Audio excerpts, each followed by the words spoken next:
எலும்பு முறிவு ஏற்பட்டதுக்கு அப்புறமா அந்த எலும்புகளை வந்து விரைவாக ஓட்டுறதுக்கு பயன்படுத்தக்கூடிய இந்த பிரண்டையில் சட்னி எப்படி செய்கிறதுன்றதை நம்ம பார்க்கலாம். அதாவது நம்ம ஒரு எலும்பு முறிவு ஏற்பட்டு ஹாஸ்பிட்டலுக்கு போயிட்டு கட்டெல்லாம் போட்டு ஆப்ரேஷன்லாம் முடிச்சுட்டு வீட்டுக்கு வந்ததுக்கப்புறமா மருந்து மாத்திரைகளோடு சேர்த்து உணவாக எதெல்லாம் எடுத்துக்கலாம் அப்படின்னு பார்க்கும்போது முருங்கைக்கீரை, எள்ளு, பிரண்டை, அகத்திக்கீரை, நெல்லிக்காய், பால், முட்டை போன்ற அதிக கால்சியம் நிறைந்த உணவுகளை சாப்பிட்டு வெயிலில் 10-15 நிமிஷம் நிற்கிறதுமே எலும்பு வளர்ச்சி தேவையான கால்சியம், விட்டமின் டி கிடைக்கும். இப்போ நம்ம பிரண்டை சட்னி எப்படி செய்கிறதுன்னு பார்க்கலாம். அதோட அந்த பிரண்டை எப்படி தேர்ந்தெடுக்கிறதுன்றதையும் சொல்லிடுறேன்.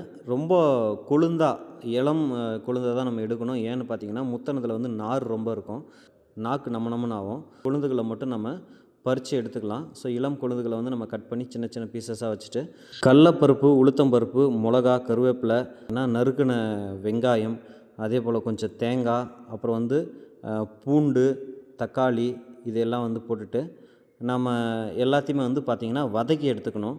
ஸோ இது எல்லாத்தையும் நம்ம வதக்கி எடுத்ததுக்கப்புறமா இதை வந்து கையிலேயே எடுக்கிற அளவுக்கு ஆற வச்சிடணும். ஃபேன் போட்டு ஆற வச்சுட்டு அதுக்கு மேலே நம்ம இதில் மிக்சியில் போட்டு அரைக்க ஆரம்பிச்சிடலாம். மிக்சியில் அரைச்ச உடனே நமக்கு வந்து சட்னி ரெடி ஆகிடுது. இந்த சட்னி நம்ம வந்து பார்த்திங்கனாக்கா ரைஸுக்கோ அல்லது வந்து பார்த்திங்கன்னா களி ஏதோ ஒன்றுத்தில் வந்து பார்த்திங்கன்னா நம்ம போட்டு சாப்பிட்லாம். கஞ்சி, கூழ் போன்றவற்றுக்கும் வந்து இதை வந்து ஊறுகாய் போல் தொட்டுட்டும் சாப்பிட்லாம். இந்த பிரண்டை வேறு எதுக்கெல்லாம் யூஸ் ஆகுதுன்னு பார்த்தீங்கன்னா செரிமானத்தை சீராக்கும், உடல் எடை குறையும், நோய் எதிர்ப்பு சக்தி அதிகரிக்கும், ரத்தத்தை சுத்தப்படுத்தும், கல்லீரலை ஆரோக்கியம். நீங்கள் வேறு ஏதாவது நோய்களுக்கு வந்து மருந்து மாத்திரை சாப்பிட்ருந்தீங்கன்னா டாக்டர்கிட்ட கன்சல்ட் பண்ணிட்டு சாப்பிடுங்க. மேலும் இது போன்ற பயனுள்ள தகவல்களுக்கு நம்ம சேனலை வந்து சப்ஸ்கிரைப் பண்ணி சப்போர்ட் பண்ணுங்கள். தேங்க்ஸ் ஃபார் வாட்சிங்.